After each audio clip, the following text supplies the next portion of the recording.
नमस्कार। गुरुकुल विद्या मंदिर सफलता संस्कार के साथ प्रस्तुत हूँ आज मैं एक नई कहानी के साथ। आज की कहानी है एक शिष्य की जो गुरुकुल में रहता था। बहुत क्रोधी स्वभाव का था।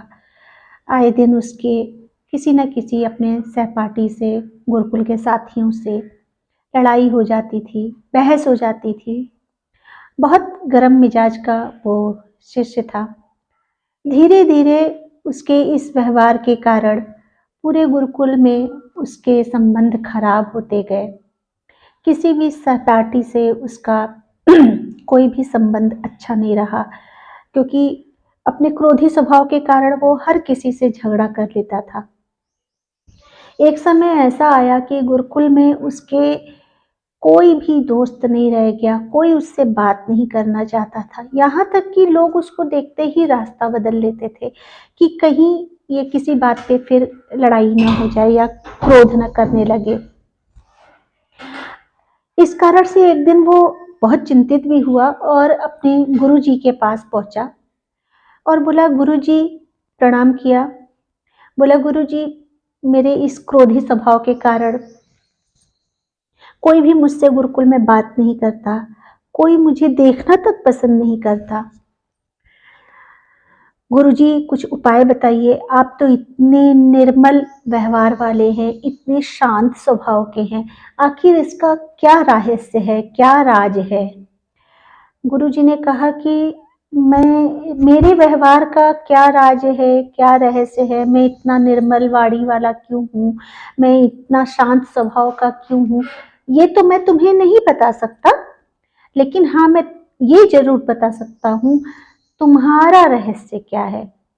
तुम्हारी 7 दिनों बाद मृत्यु हो जानी है। ये सुनते ही शिष्य बहुत घबरा गया और वहां से निकला और निकलते ही सोचने लगा कि कोई और किसी ने कहा होता तो शायद उसे न विश्वास होता, लेकिन चूंकि उसके गुरुजी बहुत बड़े विद्वान थे तो उनकी बातों पे तो विश्वास होना ही था उसको।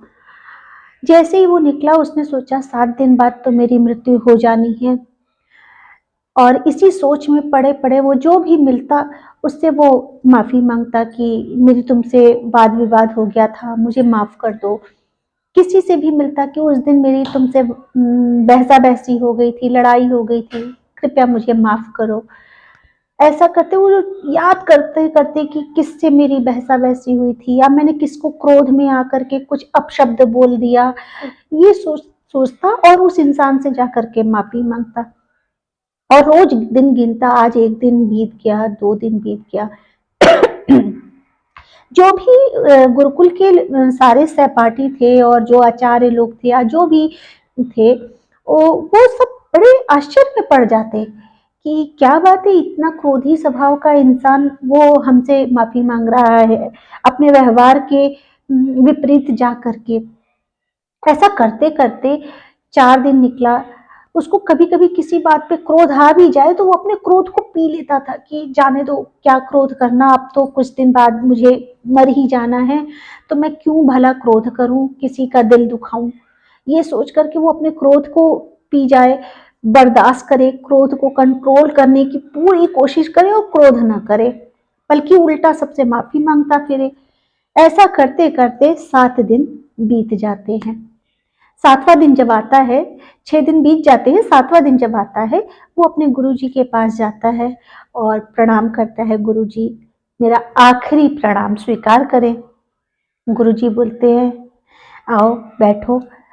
बोले कि आज मेरा आखिरी दिन है, आपने कहा था 7 दिन बाद मृत्यु हो जानी है, आज मेरा आखिरी दिन है। तो गुरुजी ने पूछा कि अच्छा, इन 6 दिनों में तुम्हें गुस्सा नहीं आया, तुम्हें क्रोध नहीं आया? तो शिष्य ने बोला, आया गुरुजी, बहुत क्रोध आया, गुस्सा भी आया, लेकिन मैंने अपने गुस्से और क्रोध को पी लिया और ये कोशिश की कि मैं क्यों क्रोध करूं, मुझे 7वें दिन तो मर ही जाना है और लोगों का मैं क्यों दिल दुखाऊं भला। ये सोच करके मैं क्रोध नहीं करता था। तो गुरुजी ने कहा कि बस मेरे व्यवहार का, मेरी निर्मल वाणी का, मेरे शांत चित्त का, मेरे कोमल व्यवहार का और गुस्सा न करने का कारण भी यही है कि मैं अपने क्रोध को पी जाता हूँ। मैं यही सोच करके जीता हूँ कि मेरे पास सिर्फ 7 दिन हैं और इन 7 दिन में मुझे सबके साथ अच्छा व्यवहार करना है, किसी को दुखी नहीं करना है, क्योंकि मुझे 7 दिन भरपूर जीना है। शिष्य की समझ में आ जाता है कि गुरुजी क्या समझाना चाह रहे थे और क्या कहना चाह रहे थे। तो बच्चों, मेरे पेरेंट्स, मेरी इस स्टोरी को सुनने वाले सभी लोग, हमारे पास भी सिर्फ 7 डेज है। Sunday, Monday, Tuesday, Wednesday, Thursday, Friday, Saturday.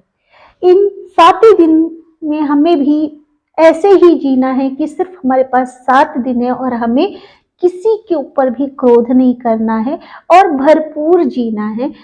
अपने व्यवहार को, अपने जो भी नेचर है उसको ऐसा रखना है कि सामने वाले को उससे कोई हानि ना पहुंचे, क्योंकि क्रोध हर रिश्ते को बिगाड़ देता है। हम अकेले हो जाते हैं। चलिए फिर मिलेंगे एक नई कहानी के साथ। तब तक के लिए नमस्कार।